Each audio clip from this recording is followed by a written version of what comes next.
Welcome to episode 193 of Timm Talk, the podcast about the DC animated universe co-created by Bruce Timm. I'm Chris Lord. And I'm Chris Lord from the year 2053. I just want to let you know, the guilt of skipping those last 2 weeks of podcasts has haunted me for years. It weighs on my mind, dragging me down during the day and fueling my nightmares. Finally, to ease my conscience, I built a time machine and traveled back to 2021 to undo my mistake. Before I complete my mission, though, I somehow changed the future, and I no longer invented time travel. So now I'm just stuck here with no way home, and my very existence creates a paradox that can unravel the universe as we know it. We're all doomed. Okay, thank you, old Chris. Don't call me old Chris, you little punk. That's fine. You know what? Here's we're come with me. Come on. We're just gonna go out. Just go over here. We're gonna put on Casablanca. Oh, what? That's my favorite movie. I know. Just come on. I'll pour you a bourbon. Off we go. Okay, you good? You good? Okay. All right. Okay. Fine. Good. Okay. All right. Sorry about that, everyone. He's been a real pain in the ass the last 2 weeks. If you think I'm bitter and curmudgeonly now, just wait for the future. But before the world is destroyed by a time travel paradox, or before I, let's be honest, have to go kill him to try and save the universe, let's get into our Justice League Unlimited Season 1 finale, The Once and Future Things, Part 1 and 2. And I'm Cameron Dexter. If I could get a time machine and go back to 2016 and just stop this podcast from happening, it's a possibility. I think you should, honestly. You should probably go back and do that. Also, Cameron, you remind me of something today that I completely forgotten. Happy Potiversary. Happy Potiversary.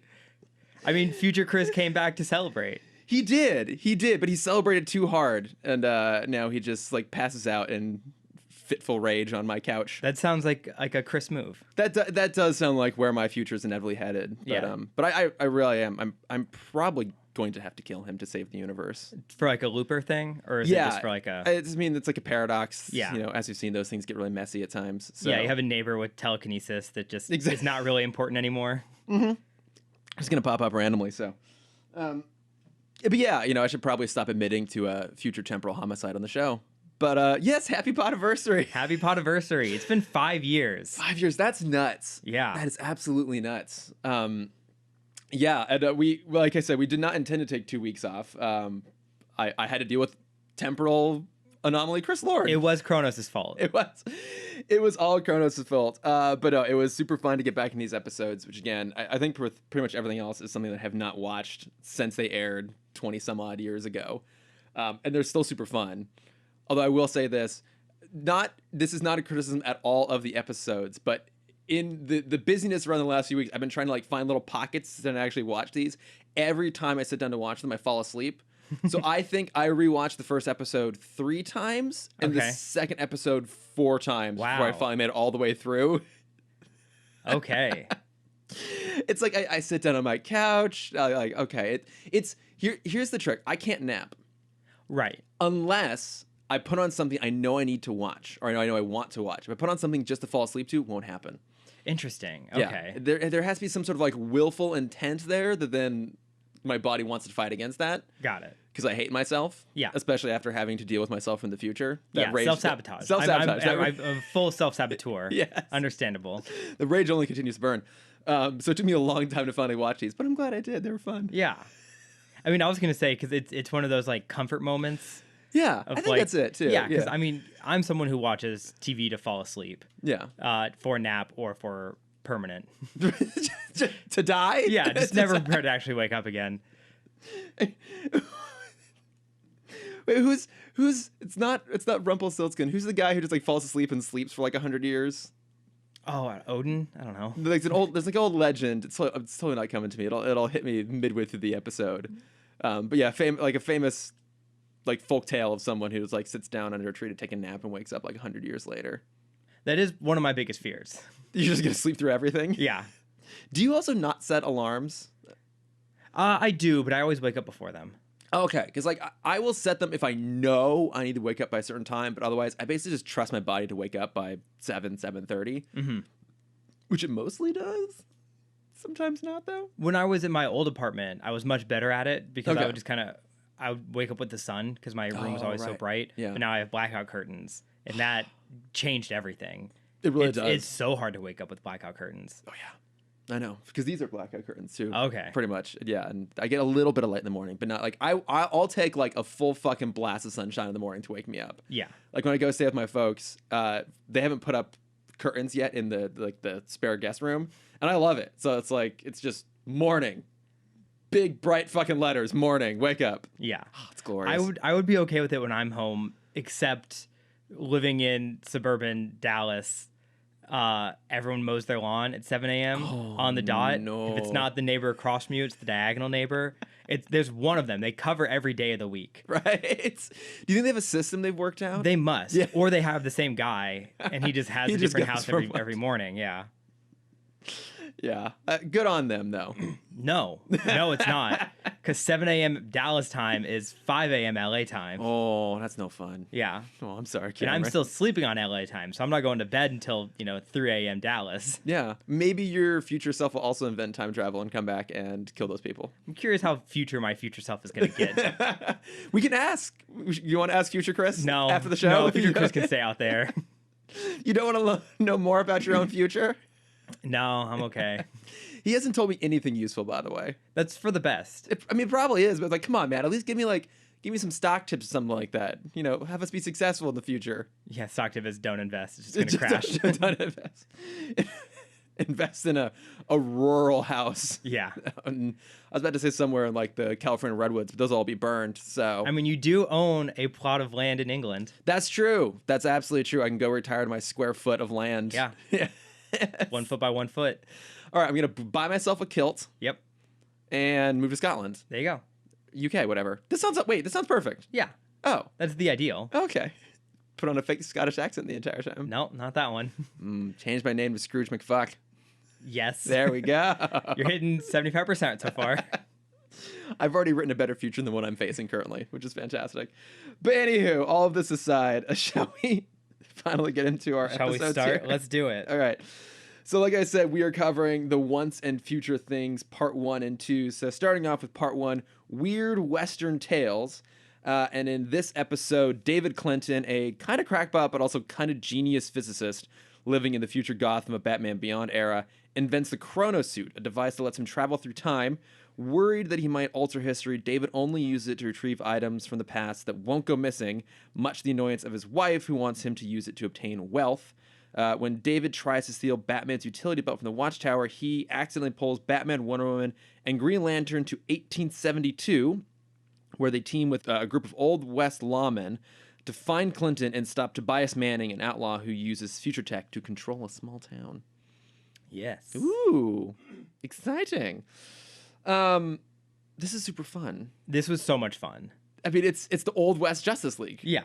basically, which is delightful. I mean, like, a lot of the setup there was kind of covered in the synopsis. I suppose, like, there's one little beat we get at the very beginning of the episode where Batman and Green Lantern are having lunch together in the mess hall, which, that alone feels weird.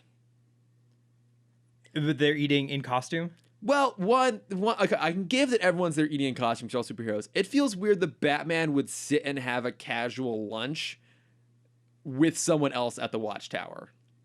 I feel like he would have one day a week dedicated to the original members minus Flash.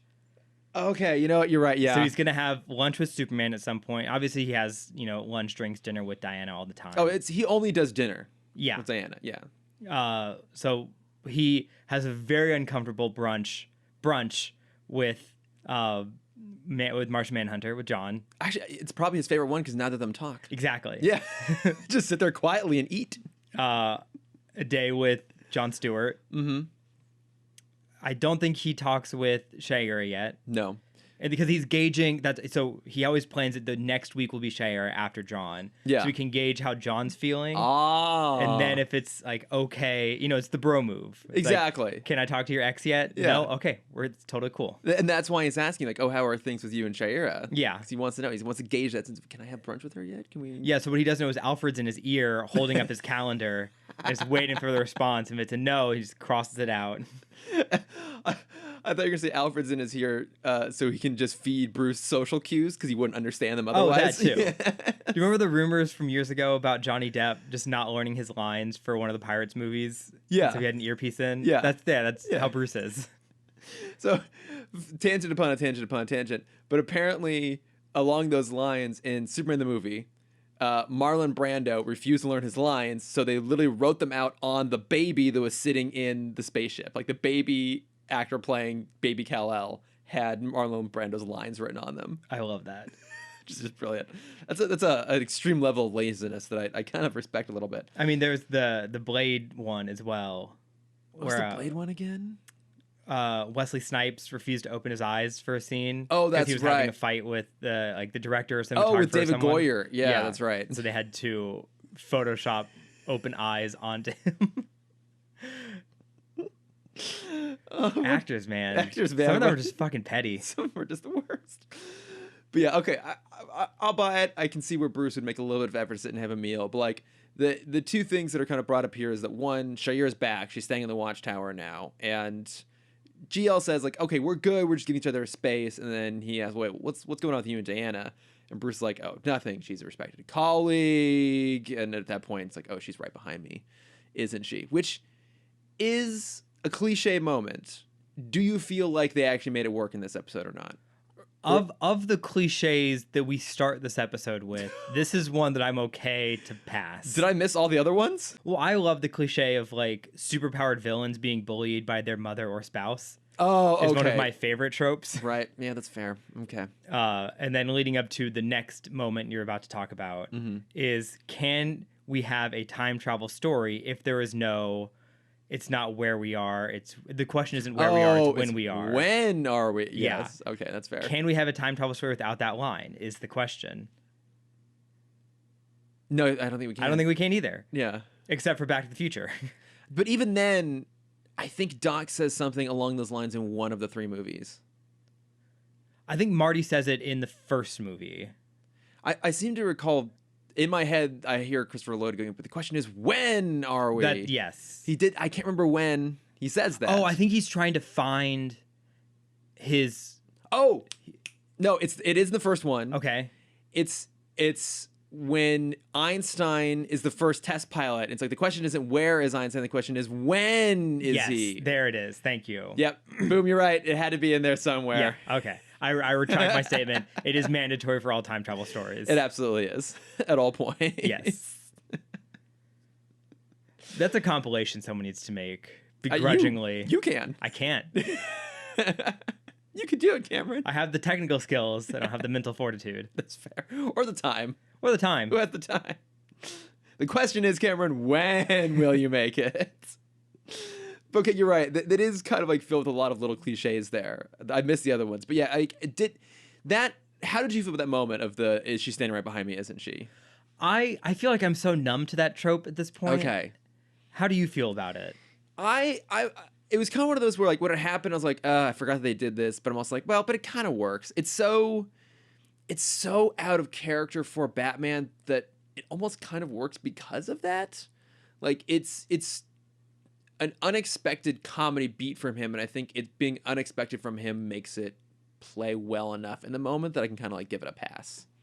Okay.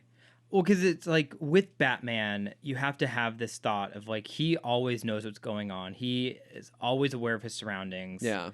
So he must know. And so he, like, in my head, is he using this statement to like push a narrative with Diana? Oh, I see. Of like, are they in a fight right now? And she's not talking to him. He's like, oh, there's nothing, but we're just colleagues. Yeah. And he's like, you fucking bitch.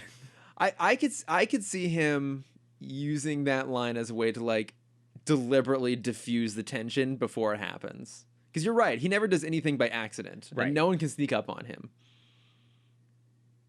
Maybe. Yeah. I don't know. It's kind of an odd moment. But then like the alarm goes off. They realize that I guess he's not yet Chronos yet. He doesn't really become Chronos, I guess, until the second part. But we'll call him Chronos for the sake of simplicity. Yeah, it's easier.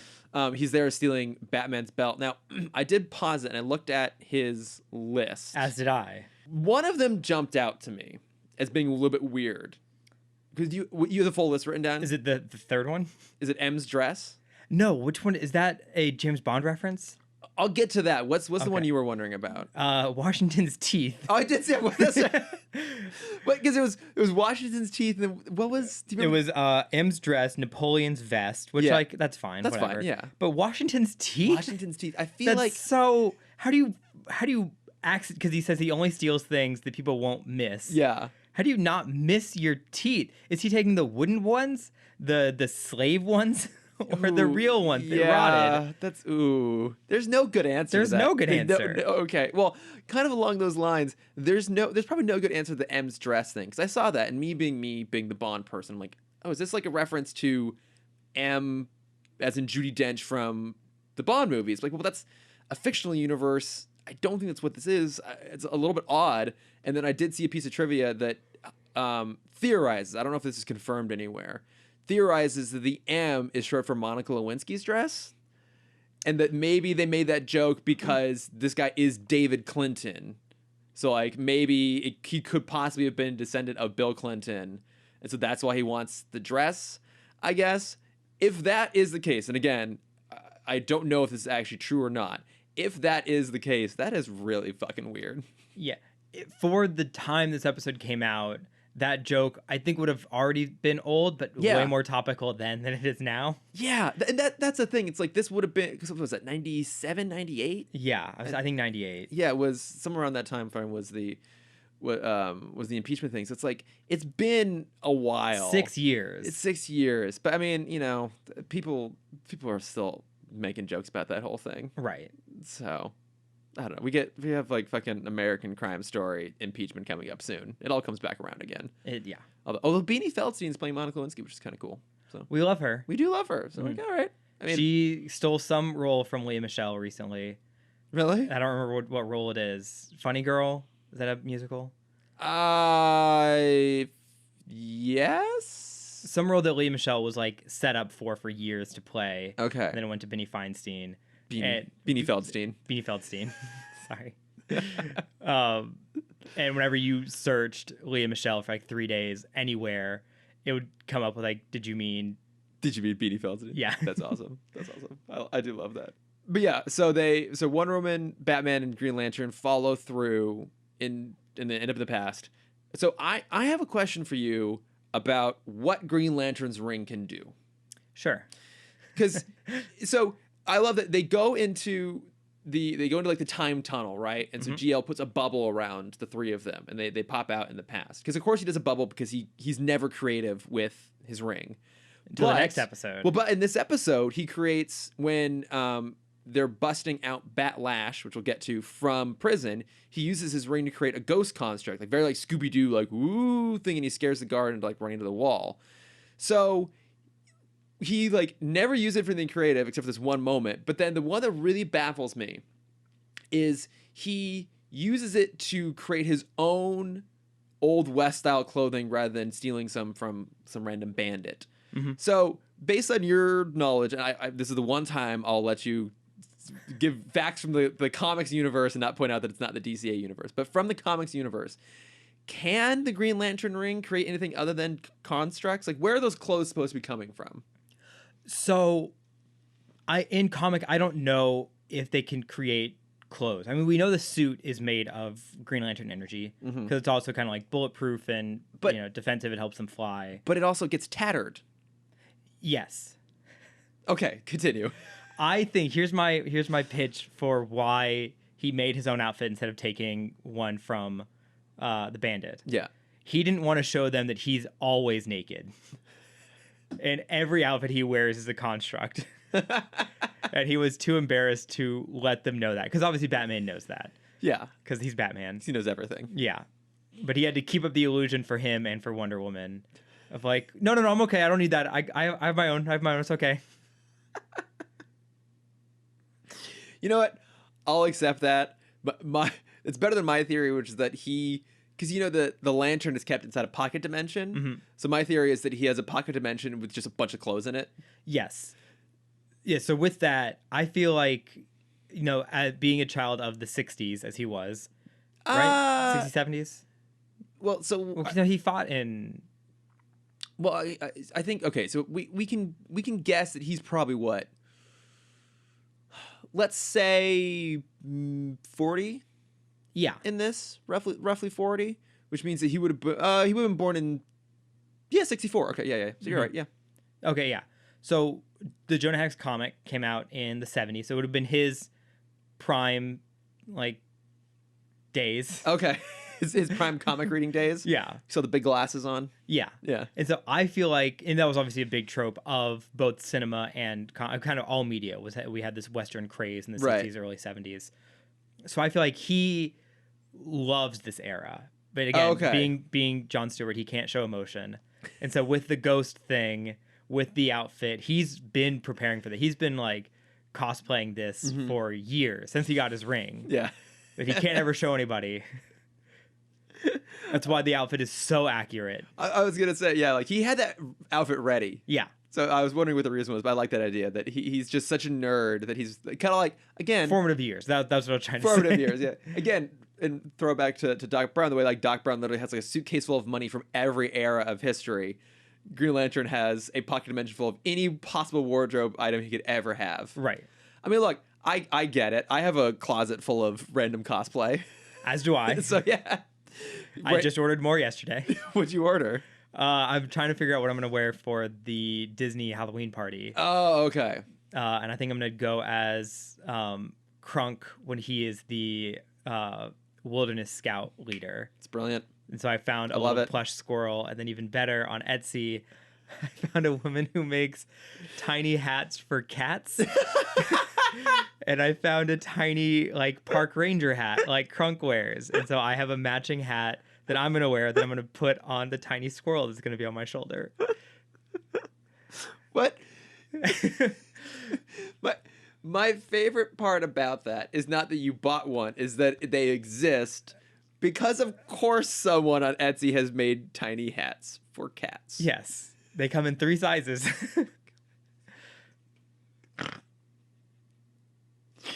Oh, sometimes the world is just I was joy. Genuinely concerned. I'm like, am I gonna have to like make this? Like, I'm decently good with construction paper. I can probably make something decent. Yeah. And on a last ditch effort, I'll Google miniature park ranger hats, and of course, the first thing that pops up is an Etsy link. I'm like, you're joking. This does exist. And I was worried when I said miniature, I'm like, I'm going to get like a Lego hat or something like super miniature. I'm not expecting like a 3-inch hat, like a mid-sized mini. But of course it's there in 3 full sizes for different sized cats. That's beautiful. That's going to be great. It's going to be a great Halloween costume. But anyway, so the trio make it back to the past. One woman has this great line when they're getting shot at by the bandits. She's like, these are the biggest, slowest bullets I've ever had experienced in my life. It's just casual, like, ping. I don't know why the other 2 were even there at this point, because the entire first episode of this, Wonder Woman needs no help. No. No one else really does anything. Wonder Woman does all the heavy lifting. You're right, yeah, because after this, they go into town, they go to a saloon where they see Bat-Lash, who's going to be one of the kind of the Old West lawmen they team up with, playing cards against Tobias Manning. And in the great moment where Tobias Manning has 4 kings and an ace, and Bat-Lash has 4 aces and a king.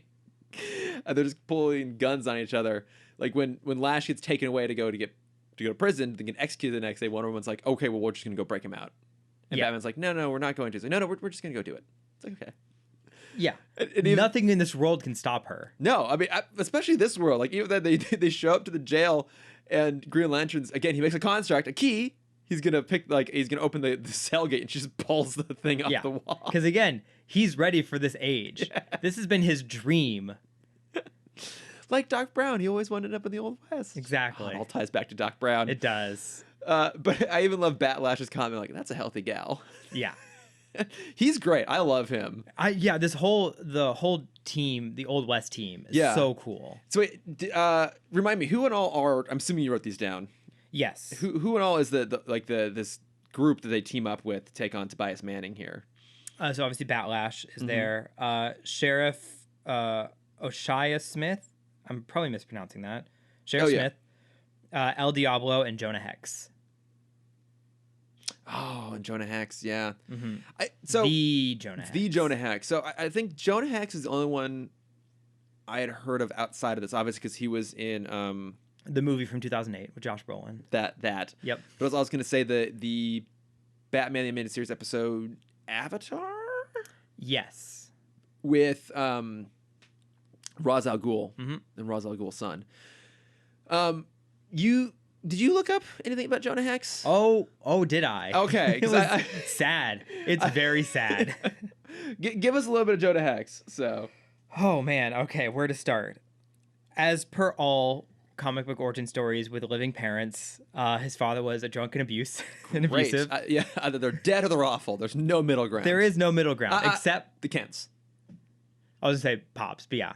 Okay. Yeah. Yeah. Three. But even then, Virgil, one dead parent.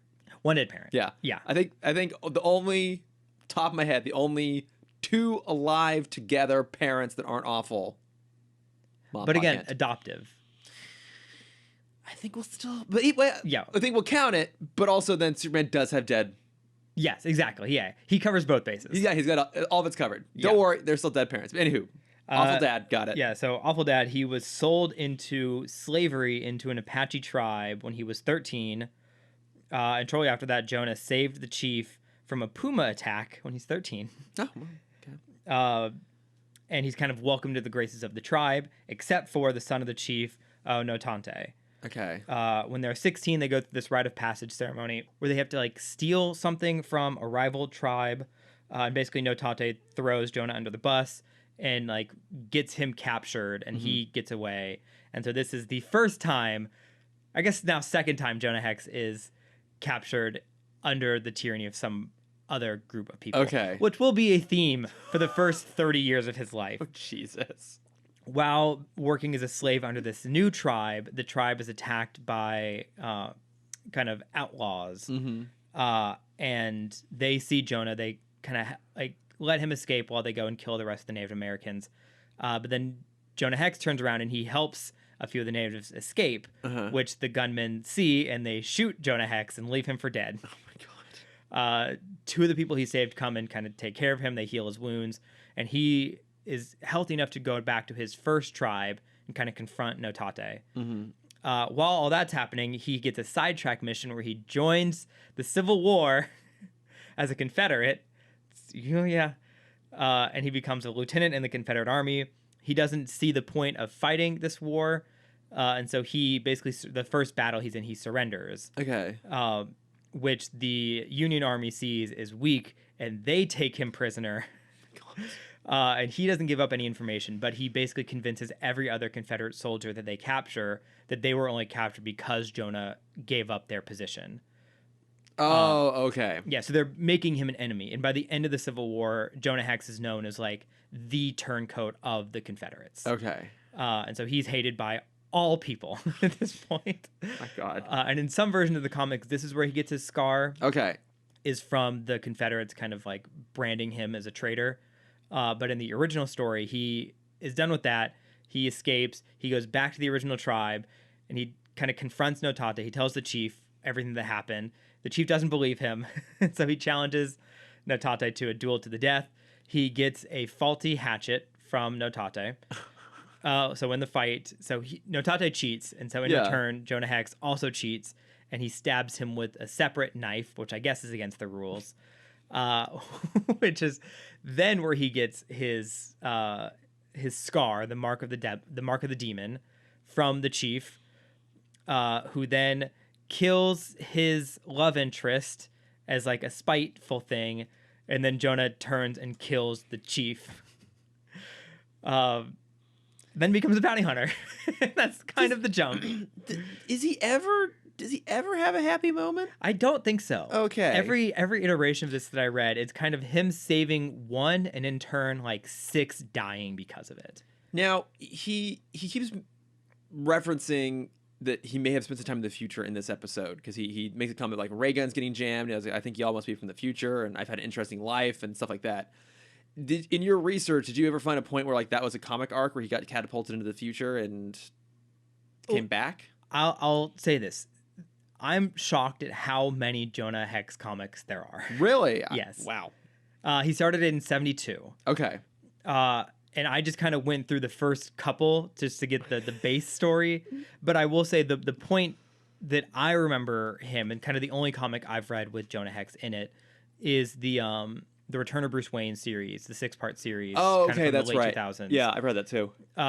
Where he is commissioned by Vandal Savage every now and then to kind of stop other time travelers.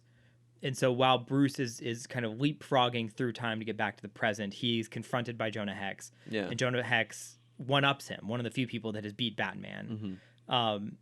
And Vandal Savage was offering him Napoleon's gold to kill Batman.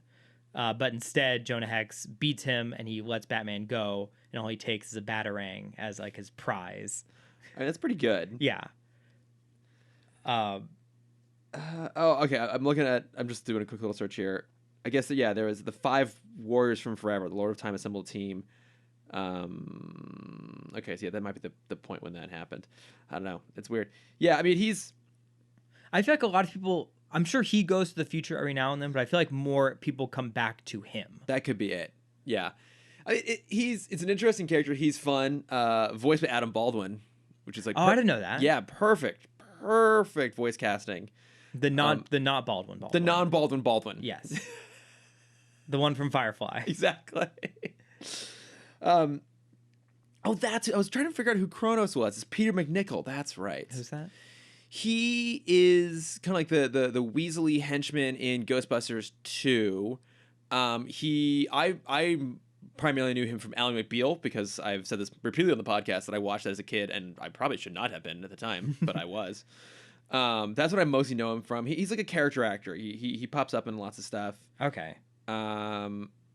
He also does a lot of voice acting. I guess he plays. Oh, he's also in Young Justice. As Professor Ivo. Okay. Yeah. So yeah, he's okay. Yeah, I hear the voice. Yeah. Yeah. It's like, who is this voice? Why do I recognize it? And that's why. But yeah, it's like a fun moment there when they kind of get this team together. Yeah. And I love that they shamelessly kind of riff off of the Justice Unlimited intro in the show itself. Like having the slow-mo walk through the town with all of them spread across, the sun behind them, the music comes in. It's very on the nose, but for me at least it worked. Well, I also love the slight alterations to the theme song with every character. Yeah. Because it was the same song, but every character had kind of a different instrument that played it. Yeah. And that was very fun. Yeah, they're all like kind of more Old West sort of instruments. Mm-hmm. It's a moment that on paper I could see it possibly being really, really cheesy, but it's really well executed here. I think it's given just enough time. Because I was going to say, like, I wish we got to spend more time with some of these characters, but at the same time, like, I think this is the most we could have gotten without it getting, like, very cheesy. Exactly, yeah. We don't need an origin story for every one of them. No, we don't, yeah. Because even then, like, Batlash kind of takes prominence up at the beginning. He's the first character we meet. He gets a lot of great lines. We spend a lot of time with Jonah Hex. He's most recognizable. And then, the rest of it is with the sheriff because he basically wants to take down Tobias Manning because Manning like threw him out of town. Yeah, and so it's using future tech. Using future tech, yeah. So that's his mission to go and take him down. So like those three kind of get enough of a little bit of arc, and then El Diablo's just kind of in the background there. Mm-hmm. But it's fun, and I think it helps that at this point they're fully leaning into the weird comic bookiness of all of this. Like it's time travel in the Old West. It's full of like weird jokes and stuff. I mean, even the title of this episode is a reference to like weird Western comics or weird Western tales, like which was a comic series I think that included Jonah Hex at one point. Okay. But it's so goofy, or I guess the thing is, it's not goofy. It could be, but they've gotten so good at taking these really very comic book-esque things and finding just the right way to make them tonally consistent with the rest of the DCAU. It's kind of like a masterclass of like walking that fine line. Yeah. Of being super fun, but also not ridiculous. Well, I think you can gauge it by Batman's reaction for a lot of this. That's true. Yeah. Like, is he taking this seriously? Okay, this should be taken seriously. That's a good point, actually. Yeah, because he's like, no, we're here. We're gonna do our thing. We're gonna figure this out. I'm not gonna carry any guns. like Yeah. that little moment. I I'm was not like, going to fuck anything up the timeline. exactly. We're not gonna mess with the timeline. I even love then when like someone is about to draw on him. He's like, "Go for it." Yeah, like I dare you. And he's faster than everyone around him. He just flashes his belt too. Like Yeah. he doesn't flash a gun or a holster. He just a utility belt. Yeah. Yeah. And when everyone else is like using guns, he's just like Come throwing on, throwing punk. batarangs. Make my day. I know. Okay, I did say they're pretty good about not going full ridiculous, but then as they're riding out to go meet Tobias Manning, one of the henchmen is riding around on a pterodactyl. A robotic pterodactyl. That's the thing that I had forgotten. yes. That's the part that threw me. It's like, oh, it's a pterodactyl. That makes sense. He's a time traveler. He can go and just like wrangle a pterodactyl. But no, Wonder Woman flies through the wing and then it breaks apart because it's a robot. So he's got like a robot pterodactyl, a robot T-Rex, a robot velociraptor. No, because it's a real velociraptor. No, that's a robot too. Is it? We don't see it break I think because I was paying attention on because we see Wonder Woman wrangle it. Okay, I interpreted that all of them were robots. He also has a robot Pegasus. Yes. So I thought they were all robots. Now again, to be fair, I did watch these like 3 or 4 times, but I slept through most of them, so I could have missed some of these details. I think they're all robots, which then to me raises a bigger question of they didn't just go and take this from the past. They took these, I guess, from the future. Where in the future did they grab robot dinosaurs? Great question, Chris. Here's my response to that. When I saw the robot velociraptor, my first thought was, this is from Chuck E. Cheese. Fair. Okay. And so this okay. might be from future Chuck E. Cheese. Future Chuck E. Cheese. You know what's going to happen? Ches Charles. I figured it out. You know how like everything old comes back around again, right? And like how like all the Gen Z youths are obsessed now with like everything from the 90s, like our horrible baggy clothing and mid parts and shit like that. Yes. Chuck E. Cheese is about to have a massive resurgence. Oh, I'll get on the stock market. Exactly. Massive resurgence that like they're going to get a flush of cash. And again, like every 30 years, it's going to keep happening. So in one of these, they're like at the scale of Disneyland now, where they have like this massive like Chuck E. Cheese dino park thing.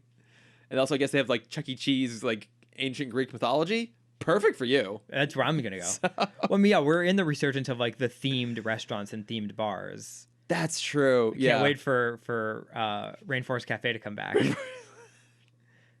Ah! Yeah. I love the fear of a bird about to shit in my food while I eat. Exactly. But it's like that whole sequence just kind of gets ridiculous. For me, at least, this episode becomes its least interesting when it just descends into like a generic fight. Like there's just a bunch of robots in weird like Western kind of hats and clothes and stuff shooting at them.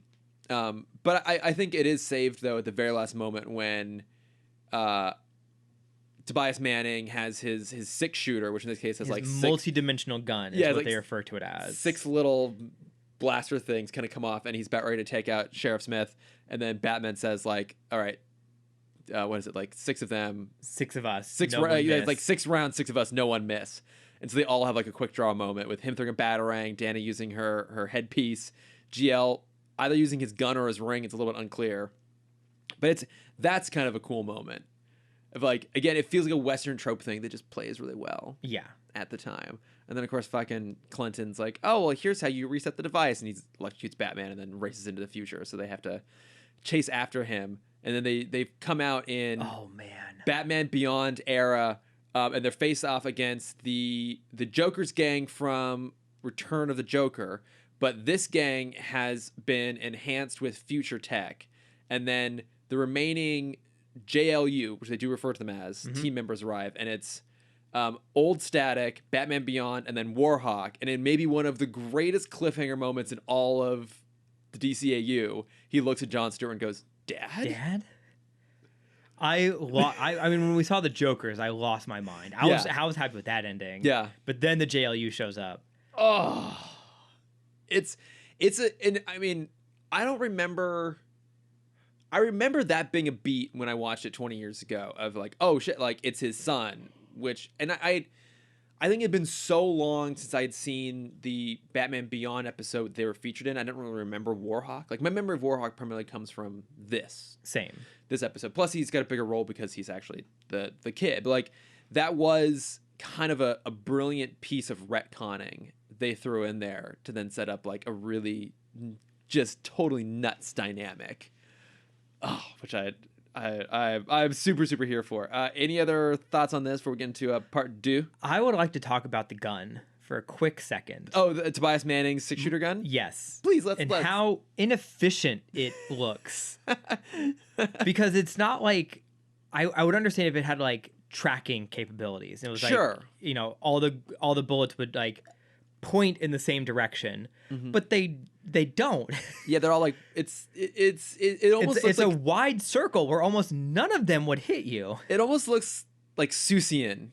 Like, yes, it's very Susian. Like they're on these like little metal tendrils kind of go off to the side of it. It looks incredibly useless and impractical. Right. How would anyone lose to that? I don't know. I mean, yeah, to your point, if it could shoot at 6 different targets simultaneously, sure. And it looks like it should based on how it's designed, but I don't think we ever actually see it do that. I think it just shoots. He still uses like on one target. Right. So what is the point of this? I don't know. And I guess it's just like the fear of it because it is like different and scary and magic. But it is so impractical. It really is. And that's not even the most impressive thing that he brings back. He's got like jetpacks and robot soldiers and a fucking tank. Surveillance cameras. He brings back so much stuff, like, and that's the most prominent one. And it's just like, why? Why is this getting the most amount of attention? Why is this the thing that instills fear in people, not his fucking tank? I would scare people in thinking that I'm like a psychic. Yeah. With the surveillance camera. Yeah. Have a camera, like do a, what card am I drawing game. Some bullshit game where you have a camera pointed behind them and they have no idea what a camera is. Yeah. And you just can see it. Maybe we're giving Tobias Manning too much credit. I don't think he's that bright. Oh, we know he's not. Because that's why he kept Chronos around, is to explain the technology that he goes to steal. So maybe that's it. Maybe the gun was intended for a more effective purpose and Clinton just lied to him. Yeah, that's true. Yeah. It was like a welding tool. Yeah, that's it. It was like a little kid's pop gun sort of thing. Yeah. Like maybe the lasers don't even hurt. It's future Nerf. Yeah. Is this Jello? Yeah. Ooh. I would love a gun that shot Jello. Yeah. I get so fat. All right, should we dive into part 2 here? Let's get into part 2. All right, so in this one, when Clinton escapes from the Old West through time, Batman, Wonder Woman, and GL follow him back to the future of Batman Beyond, and Clinton, now Chronos, has altered history so much that time itself is starting to unravel, so the team partners up with the remaining JLU to defeat Chronos and the future tech-enhanced Joker gang that he employs. Again, I was super excited to see that gang come back again. I mean, I know that they only were in Return of the Joker, but I think that was finally them doing something interesting with the Jokers, which were a great idea, but I don't think ever really fully executed very well in the show itself.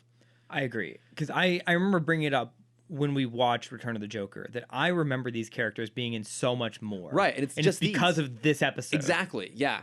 Because they have, like, they're actual characters, and they're fun. Like, Dee Dee is a great kind of future Harley Quinn thing, and here in this one, anytime she gets hit, she duplicates, kind of like Multiple Man. And then, of course, we have Michael Rosenbaum doing a Christopher Walken impression for, I think it's Ghoul is his name. Yeah. It's like... And like Bonk now has like this wheel in place of legs, and he has a Darth Maul style lightsaber. It's just weird. Oh no, that's Chucko. Chucko, yeah. Bonk has an arm that becomes like a mallet and a trash can. Yes, for some reason. A trash can. But I love them. I was super happy to see them come back around again. Yes. On this one. Oh my god, same. Yeah, and even like I thought that they're the choices they had for who was left of the JLU is interesting. So in the story, we learn that Clinton has like fucked up history so much that the Watchtower was destroyed. And so now the only people left for the remaining JLU is Static, Future Batman, Bruce, and Warhawk. Which this is also an area where you see that the connectivity kind of falls apart a little bit, because when we met the Justice League in Batman Beyond, the Future League, I think we can understand why Superman, I think he just kind of goes off and retires maybe after that. But you don't get the impression that it's a massive league that has a bunch of people still present in it. Whereas in this version, they make an allusion to the fact when the Watchtower was destroyed, they lost like everybody, including Diana, including John, Jean, all those people. Yeah. So I mean, I guess maybe you could chalk that up to it being an alternate timeline because everything's so messed up. I don't know. It felt like them maybe being like, oh, we now have to address the fact that when we originally made those Batman Beyond episodes, a Justice League didn't really exist, and now a massive Justice League exists. Well, no, I think with the Chronos appearing moment in the future, I think that is the branch. Because Dee and Dee also make a note that they have killed other Green Lanterns before. Yeah. In the style they're doing now. So not even with like just blowing up the Watchtower. Oh, that's right. Yeah. So like this gang has hunted down other members of the JLU. Yeah, that's true. Which obviously we don't see. No, because it all happens before this. Yeah. And so we don't know how much, we don't know, do we know how much earlier Chronos appeared than the trio? He doesn't say. We don't Okay. know. We can assume it's probably been a number of actually there's really no clues to indicate other than how many people he's killed, how long it's been. We just know that either I think he's brought all those things into the future, like the Titanic and the Easter Island heads and stuff like that. I think he's brought those forward. Those didn't just appear because the timeline's wonky. But it's a little bit unclear because as we get to later on in the episode, things do just appear because the timeline's all wonky. Yeah. So I'm not sure how long he's been there. Okay, so we'll say he's been there for like 3 years to get everything in place. Sure. So that is a good amount of, and with that 3 years, he has the ability to just kind of jump back and forth. So if he messes up something, he can just go back and do it again. That's true. Which just continues to muck up the time stream. And so I think in 3 years, with the overwhelming power of time, you can take out the majority of the league. Yeah, that's fair. He could do How it. Bruce survived I mean, Bruce is a unique question in itself. Bruce survives because Bruce just survives. Yeah. Right? And like that is another thing this episode does that's super fun is the Bruce young Batman facing each other dynamic. Like even Terry jumping in trying to make the joke of like, oh, Bruce Wayne, have you met Batman? Batman, have you met Bruce Wayne? And both of them chiming in at the exact same time, like, not now. Yeah. Shut up. Like he's not there. They're not there to be fucked around with. And even then when Batman decides they need to figure out where Chronos is, he's gonna go interrogate one of the Jokers. And they're like, I think it's, I forget who says it, but someone's like, this is not the Gotham you know. And he just asks, oh, are criminals still a superstitious and cowardly lot? Yep, I'm fine. Yeah, Terry questions if he can gun it in the future. Yeah, and then he's trying his old-fashioned method of like dangling ghoul off the side of a building, and old Bruce shows up. It's like, that's not enough. Yeah, it's like, oh, it used to be so green before. I know. And then he goes full Joker with the cane. Yeah. And I'm like, did he just Jason Todd him? I think he basically did, yeah. Like it all happens off screen, so it's all implied. But even then, when Ghoul is like freaking out, like having to deal with old Bruce and young Batman steps in, it's like, you don't want my friend come back in here. Why don't you tell us what he wants to know? And GL's like, man, seeing Batman play good cop? What the hell is this? It was bad cop, worse cop. Yeah, exactly. Again, I mean, and we got to give credit to Dwayne McDuffie, who wrote both parts of these. He's obviously one of the best writers in all of the DCAU, but like he knows how to throw in those little moments of levity into an otherwise like, this is a kind of a serious plot. Like the stakes are incredibly high. A lot of characters die in this. Yeah. Especially at the end. Like everyone's dying, but he finds places to put these in here and make them still feel really organic. Mm-hmm. And they're really, really funny. Did you get really excited when Hal Jordan showed up? Oh my God, yes. Well, so right before that, Diana gets Back to the Future. Yeah, she just disappears. Yep. And it's like, oh, did she never leave the island? Was she never born? We don't know. Because like at this point now, time is unraveling through all of time, and we're just seeing the ramifications appear here. Yes. And so with that, while they're kind of walking through Kronos' lair, Jon Stewart turns into Hal Jordan. Yeah. Made my heart just so warm, so happy. Yeah. And it was like the 1960s design Hal, too, which I loved even more. Yeah, it was like classic Hal. Yeah. And he gives their conundrum with the time stream. Yep. All right, I'm caught up. Cool. Yep. And like, so this is Hal Jordan's only appearance in the DCAU. However, we did see his name on the side of a fighter jet in Brightest Day, right? Which would have been the Superman episode that introduced Kyle Rayner. Yes. So I think we do know that character exists. And I don't remember if we talked about this at the time, where the ring was going. Do we speculate that the ring in that episode was actually on its way to go find Superman and it hit Kyle on accident, or was going for Kyle? Did we talk about that then? We must have. It's been a long time. It has been a very long time. It's been somewhere between 1 and 5 years since we last talked about that. So. I think in the comic, or in the series, that's how it was supposed to go. It was supposed to go to Superman. Mm-hmm. But in the comic, Kyle is visited by Ganthet. Okay. And is kind of gifted the powers without the ring because the central battery has been corrupted.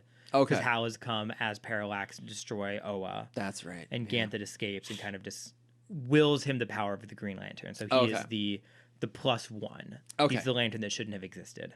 Okay, got it. So I think that in this universe, we can at least assume like Hal Jordan exists. So whatever change happened in the past meant that the ring went to him. Maybe in that moment, instead of going to Kyle, ended up going to Hal. Yes. Or it's just a weird fucking timeline and it doesn't matter. Doesn't matter. Doesn't matter. It's a fun nod. It's a multiverse. It's a multiverse. It's really fun they threw that in there though. I love that.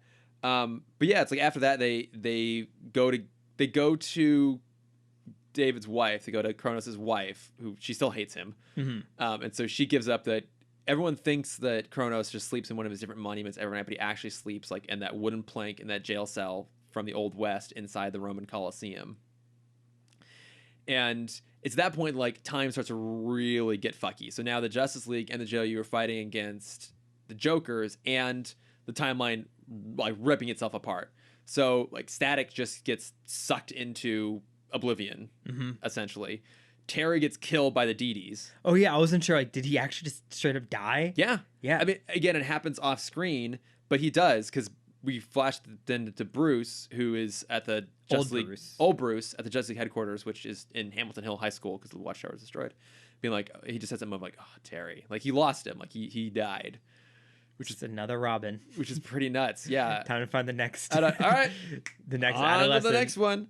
So then they young Batman has developed like of course it's a little mini disc because it's 2004. Yeah. Did you ever have any mini CDs? Yeah. Do you remember? So there was, for a very brief period, kind of as an unsuccessful evolution of the Walkman, there were mini disc CDs that were inside almost like a floppy, like clear plastic cartridge. Mm-hmm. And we had some of those, and like a separate player you would have to play it on. We had some of those, and then I do remember like even occasionally like toys would come. Like I remember the Independence Day action figures in 94, 95. 5. They came with mini CDs for like some kind of game or something like that. Because obviously computers are a big part of that movie.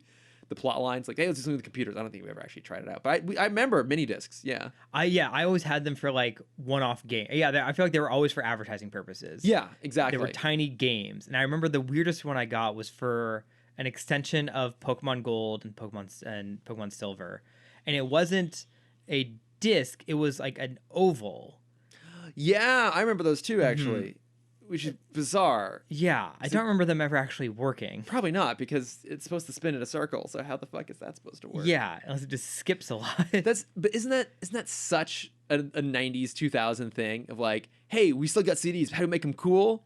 Let's make them small, or let's like cut off the edges. Yeah. Fucking hell. Why are these things coming back? For the good old days. God damn it.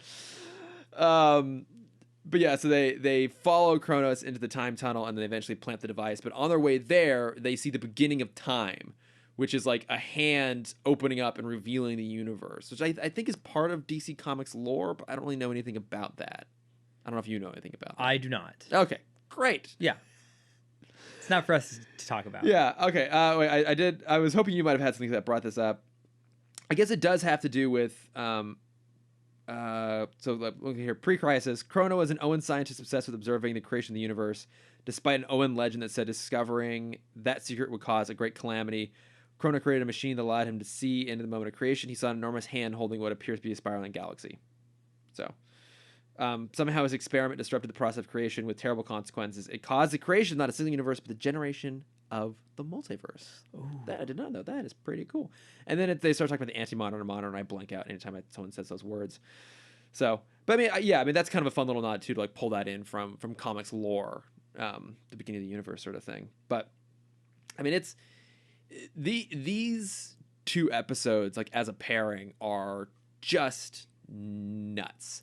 Mm-hmm. Like they're so out there. I mean, we've had time travel before. This is, I think, the weirdest version of time travel, the most out there version of time travel we've had, because it feels also the most comic booky.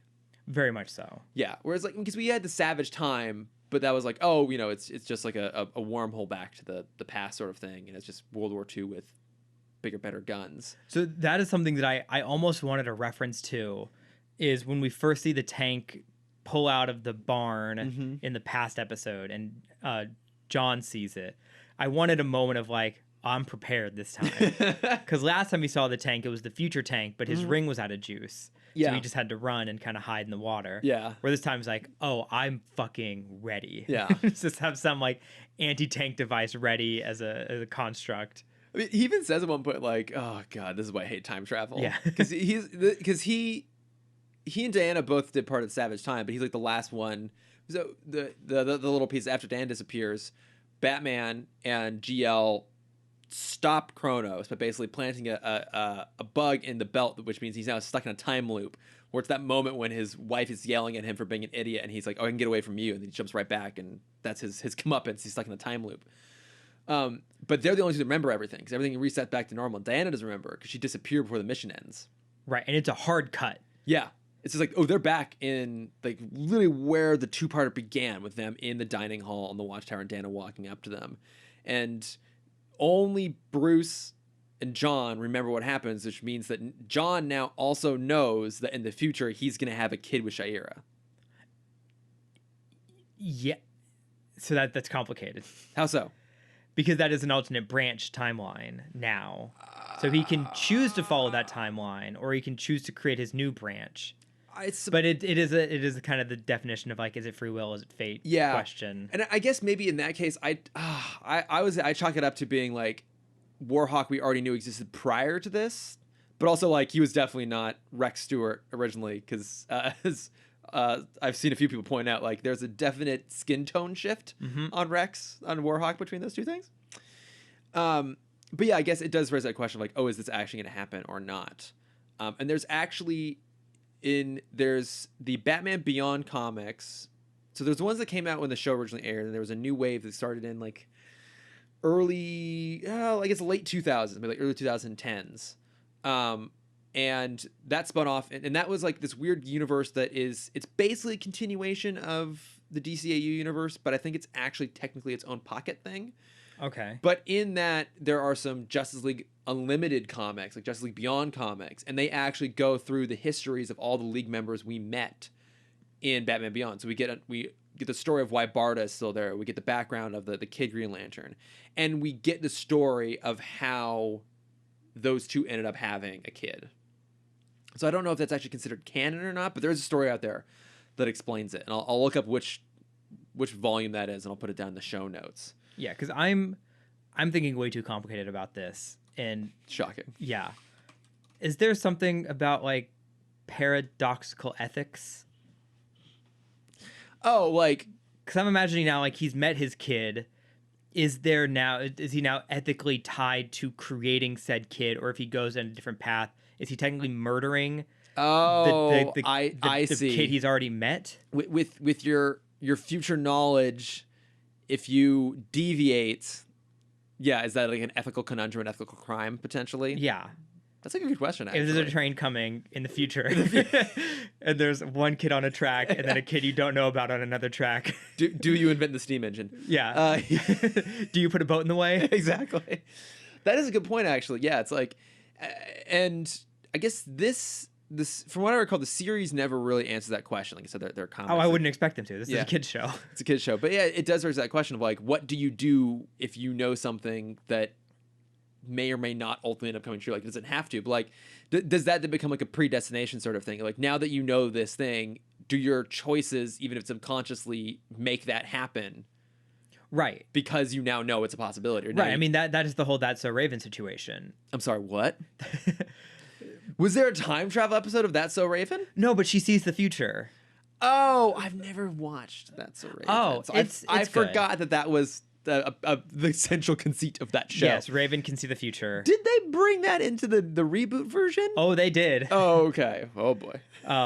Yes. So Raven can see the future, and almost every time she sees the future, something, very good or very bad is happening. And it is almost the thing almost happens because she saw it in the future. Okay, yeah. And it is the question of, is it fate or is it free will? Right. With every situation. Yeah, I mean, I guess the Terminator is kind of one of those things that addresses that too.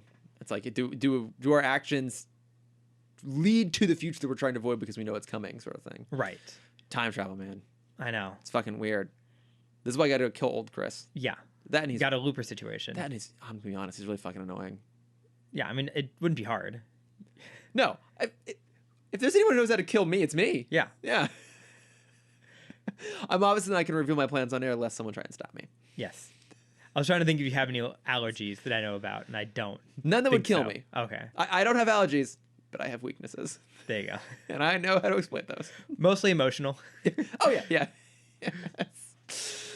But okay, before I go kill future Chris, anything else on this? I think we covered it all.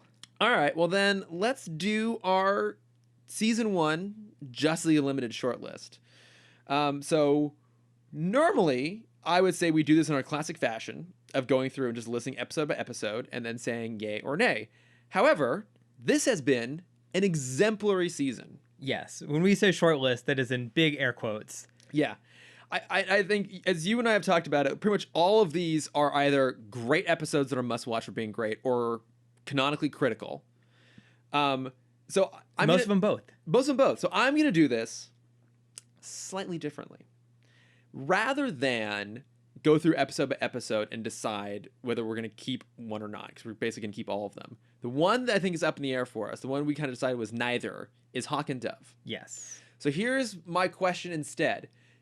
What is, in terms of a short list, what is better, to say everything but this episode, or just say watch all of season 1?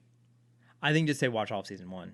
I really thought this was gonna be a debate here. Okay, cool. Yeah. All right. Yeah. Oh, were you? I can flip. No, I thought you were gonna, really like lean in hard on your hard, steadfast rules here. Like, no, it doesn't count. We're not doing it. Look, Chris, if it wasn't an episode about Greek mythology, I would be more hesitant.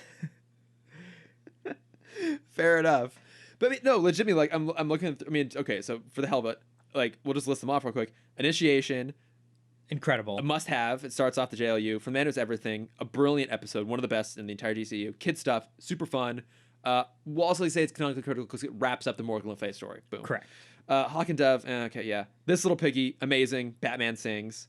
Buona Beast. Buona Beast. Buona Beast. Yeah. Fearful Symmetry. One of the key setups for the Cadmus arc. Yes. The Greatest Story Never Told. Super fun Booster Gold episode. I mean, we could cut that one. I refuse. But we're not gonna. I refuse. The Return explains why Amaze was back, even if it's only one more episode, which is then Dark Heart. Oh, no, sorry, Wake the Dead. But Return, great episode. Ultimatum, another critical setup. Dark Heart, not a critical setup, but just a really good, again, great episode. These are all great episodes through Wake the Dead and then Once a Future Thing. So, yeah, I say that in this case, the easier thing to do is rather than tell someone, okay, watch everything but Hawk and Dove, just watch everything. Yeah. Watch all of season 1 of this. And even then, to once again quote your fantastic phrase of like, Hawk and Dove, what'd you say? It's like a 7 amongst the 9s? Yeah. Yeah. It's fine. I think in any other season we probably would have cut it if we were cutting other episodes, but... No, yeah, we're not going to cut one episode. Yeah. So... And I think it's, if you're a new person coming in, I think it is good just to like experience the world and you just to get to experience all the characters. Yeah. And it's a Diana focused episode, which you don't always get a lot of. Yeah. And Hawk and Dove are fun. They're fun. They're fun dynamic, yeah. If it's an older person watching, they get the Wonder Years joke in there. Exactly. So if it's a newer person, they're like, oh, they're in Titans. Yeah. This is not the same. Not the same.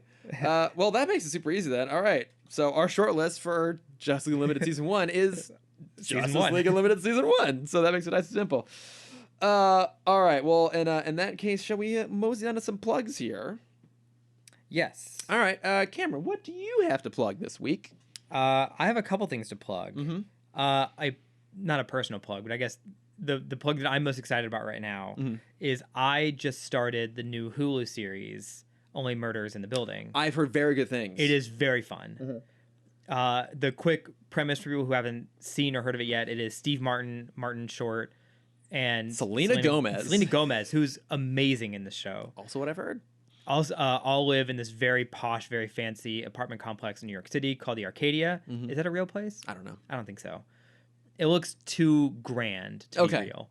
And they're all murder mystery podcast fanatics when they all bond over this murder mystery podcast that they're listening to together. When a murder happens, and not where a death happens in their building, and the three of them want to play detective, and while also playing detective, they want to start their own murder mystery podcast to talk about the evidence they're collecting. It's brilliant. It's so much fun. 3 episodes are out right now on Hulu. And it's just a really good time. That's what I had heard. My friend was pitching the show to me yesterday. He's like, you should go watch this. And the thing I find so funny is in nowhere in any of the marketing or advertising have I seen them address the podcasting element of it. I had no idea that was part of the conceit until it was told to me, and then you told it to me again. And that's really clever and funny.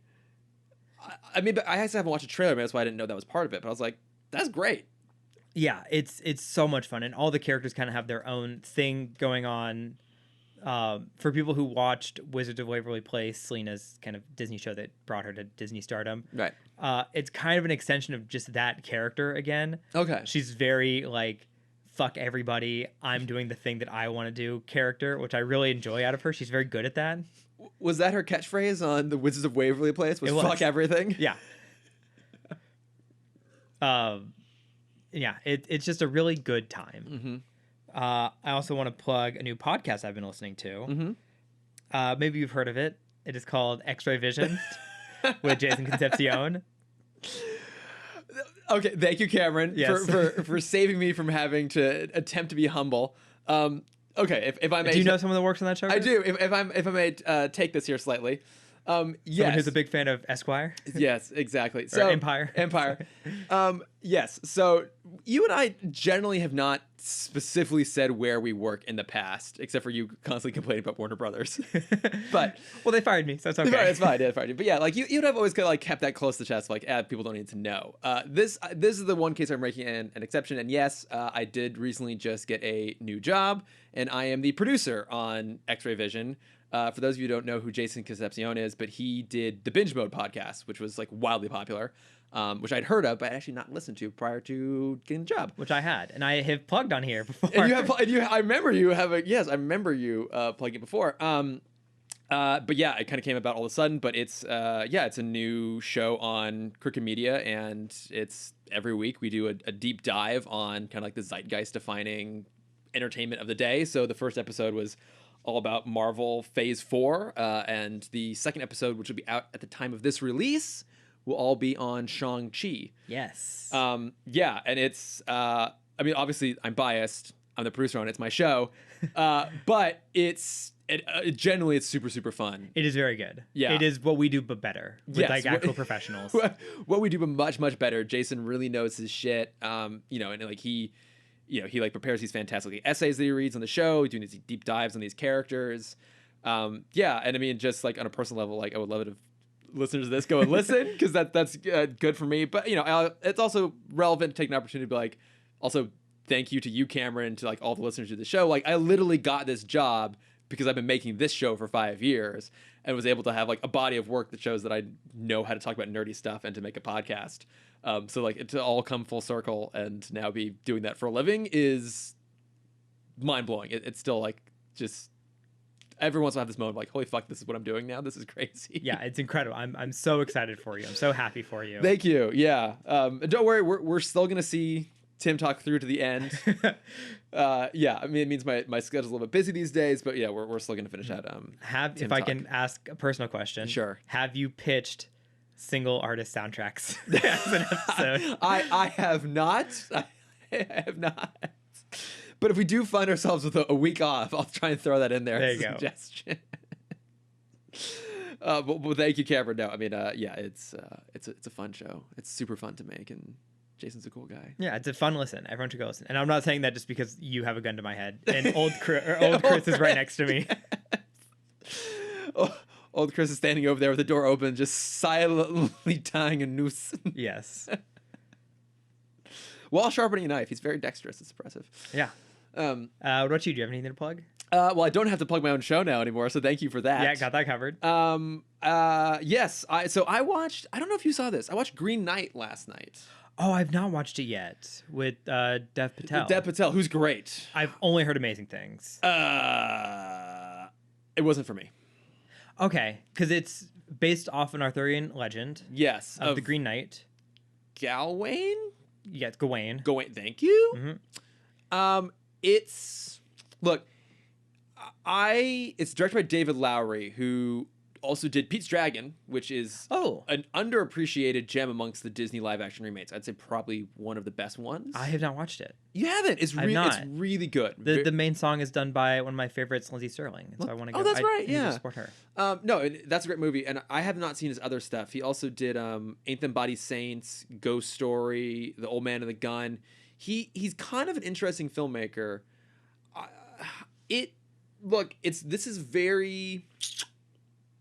It's an art film with a capital A, which is not. Is it A24? Yes. There you go. That I don't mean that as a criticism, but as a clarification, I suppose. Like, and I'll just be really honest. Like, sometimes that's just not my thing. It to me felt really pretentious. It's beautiful, but to the point of sometimes being like, okay, you're just making this an like absurdly long shot to show off how beautiful it is, and it's just totally dragging down the pace of the story. And it's just, I don't know.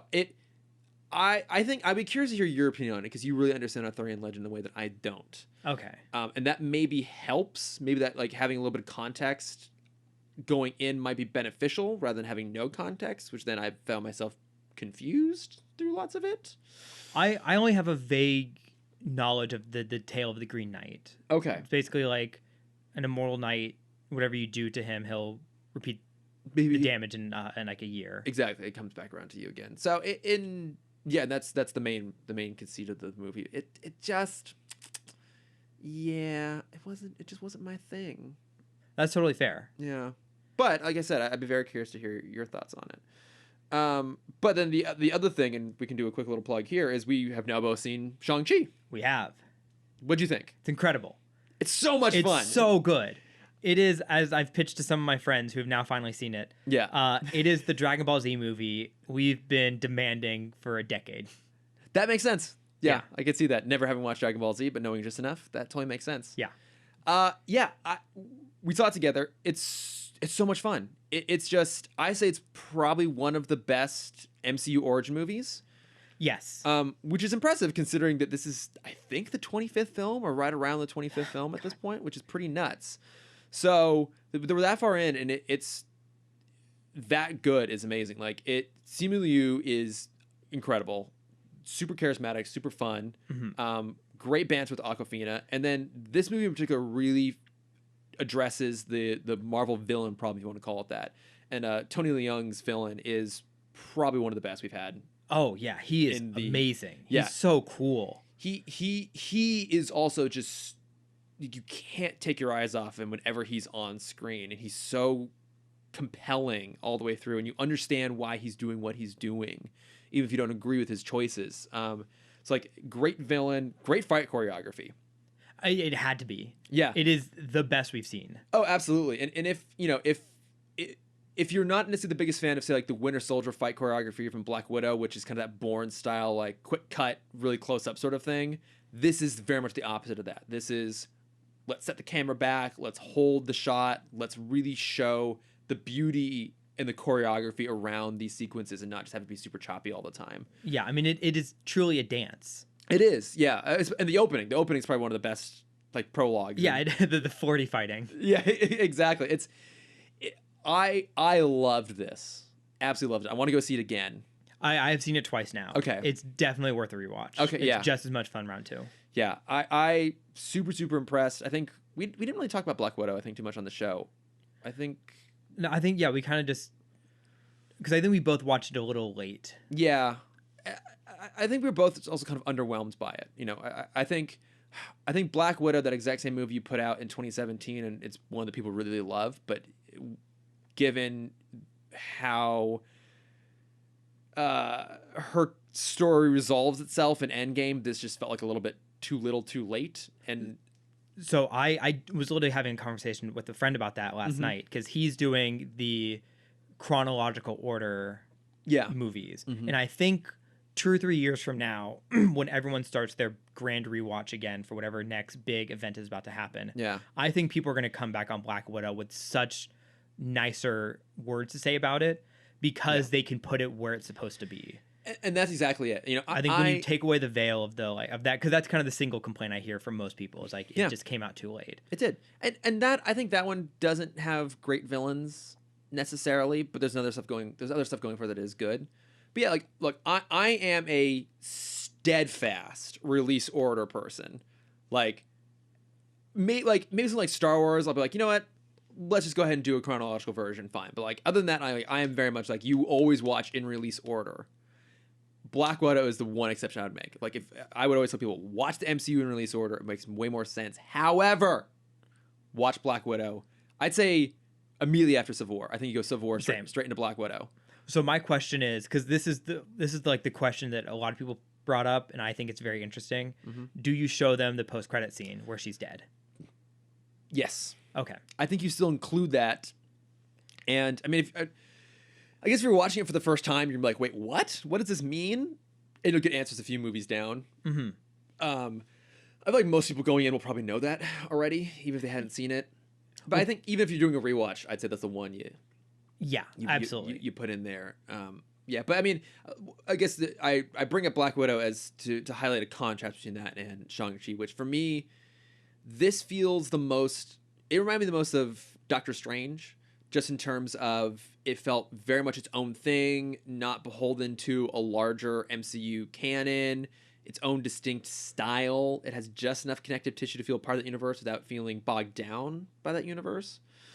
I've seen some people compare it to Black Panther, which I think is, and specifically because, they both deal a lot with family. I think that's an oversimplification, and I think it's a minimization to say it's like, oh, it's just like Black Panther. I also think, I just don't understand the people who say that all these movies are the exact same. I just don't. No, I mean, this is a martial arts film first. Yeah. Yeah. And that is incredible. It is. And I think it does a really good job of also acknowledging maybe like some mistakes without going to specifics, some mistakes of the MCU's past in a way that actually feels like it's adding something to that story and doing something generative.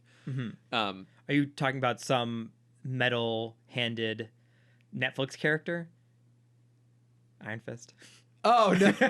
No. Okay. No. I was like, what? No. I am referring to a reappearance of a character. Yes. And how they handle that character now, I think, is really, really well done. I don't want to get into specifics because I want to avoid spoilers on this one. But I think that there's a lot of, I'll just say that's really well. They handle that piece really, really well. Yeah. And I think kind of a template, generally speaking, going forward for how to acknowledge mistakes of the past. Yes. So, yeah, it's great, guys. Go see it. It's so good. And I've heard this from some people. This is the last thing I'll say about it. I feel like a lot of people, especially after the past 2 years, are a little burnt out on Awkwafina. Which is like I see it because she's a very big personality. Yeah, this is perfect Awkwafina. I agree. I think she's in it the perfect amount. She has like just the right level of quip. Yeah, she has purpose in the movie. She's fantastic in this. Yeah, I agree with you. I really like Awkwafina. I don't get Awkwafina fatigue, but I can understand why some people do. I think in contrast to say like maybe Crazy Rich Asians or even Raya, I feel like in those movies maybe the filmmakers end up having to like lean on her to bring in some of that fun and energy. Here, the movie's doing enough of that; it doesn't need her. So when they utilize her and her comedic talent, which is incredible, it's really well done. Yes. It's not like the movie had to go like, oh, fuck, we got to put her at the forefront to try and make this movie super fun. They're just like, oh, well, no, she has a very specific role she's going to play and she's going to be fun and she's going to be fun. But everyone else has a chance to do that as well. Right. So yeah, like you brought up Raya. I think yeah, I think she wasn't able to I think, yeah, like you said, there's too much leaning onto her and, Yeah. and Raya. Yeah, it's not happening here. But also her and Simu also just have great chemistry. In They this movie. do. They do. They have such great banter back and forth between the two of them. It's I loved this. This is probably one of my favorites in a while. This is one where I came out of it not being like, okay, this is good, and I'll probably appreciate it more down the line. I came out of it being like, yes, I loved this. Mm-hmm. Yeah, watch it again. It's so much. I do. fun. I'm gonna go see it again. Yeah, I want to go see it again. So, but yeah, so go check that out, and then I don't know, maybe listen to the X-Ray Vision episode on it. Yeah. So, If you want a deeper dive from a professional, that's not us. if you want a real proper deep dive on someone who actually knows what they're talking about, and I would love to see those download numbers keep going up, guys. Thank you very much. There you go. So, thank you. But all right, I think that does it for us We did it. this week. We did it. Season 1. Season Done. 1 done. So now we'll be heading into JLU Season 2. Our first episode will be covering The Cat and the Canary and the ties that bind. Yes. I do not remember anything about the ties that bind, but I do remember The Cat and the Canary, and I'm very much looking forward to it. Oh, it's that episode. It's the roulette Okay. episode. No, I was looking at the ties that bind. Okay. Because is it a 2-parter in one episode? Because there's 2 titles connected to it. What? It's the ties that bind, comma, miracles happen. Oh, I guess. Oh, Because this- it's Mr. Miracle. It's all. Oh, it's the backstory of. It's the backstory of Scott Free. Mm-hmm. Best. We've talked about this before. Best name. The best character name ever. Rivaling War and Peace from Sky High. Rivaling that, and the other one I discovered recently, because there's this rumor that we're gonna get like potentially a Marvel Werewolf by Night Halloween special down the line. Yeah. And I discovered recently that a version of that character's name is Jack Russell. That's good. Which is pretty damn good. That's really good. It's pretty damn good. So, yeah, but yeah, that's right. I forgot that was a Scott Free episode. Super excited about that. But yeah, so that will be our next episode. But until then, if you want to reach us, you can find us at Timm Talk Pod on Facebook, Twitter, Instagram, and Gmail. Yes. Gmail itself. You can find me at Lordifer on Twitter and Instagram. Yes. If you want to see my art, you can find that at Cameron.Dexter. If you want to see my face, now that I'm back at Disneyland every weekend, you can find that at CamDexter_adventures. All right. Well, thanks everyone for listening. We'll be back. Most likely next week. I'm just gonna say soon. Soon. Soon. Keep it safe. Keep it broad. The intent is always to be back next week, but you know what? Sometimes shit happens. For all I know, I'm about to get arrested for killing my future self. So we shall see what happens with that. Would it be suicide? I don't know. Is that suicide? Is it homicide? Is it masturbation or is it sex? That Good question. That I'm not going to answer.